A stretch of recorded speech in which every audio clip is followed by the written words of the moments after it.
gas in our laboratory. Required materials are test tube holder, zinc granules, matchbox, balloon, hydrochloric acid procedure. First, you can take the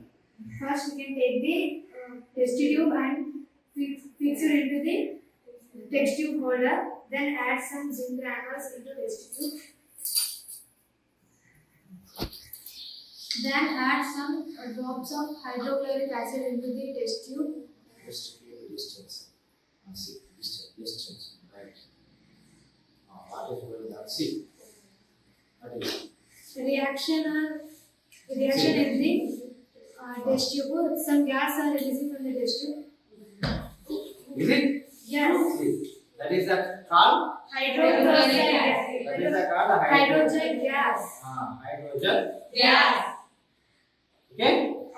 Hydrogen gas is released in the upward direction. Okay now?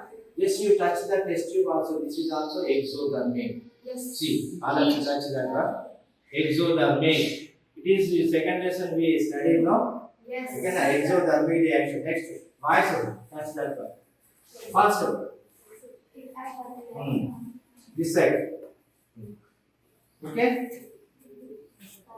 Huh? Okay now? Just wait. Again, start again. What I can see. Observe. Okay now? So the hydrogen gas is coming to the balloon. Okay now? Is it? Yes. So it is a Popson also. Okay, the chemical reaction is going on. See, observe that one. This is a weightless. The hydrogen gas is weightless. It is the weight is less than of the oxygen. Okay now? Oxygen. Okay now, let's start that one.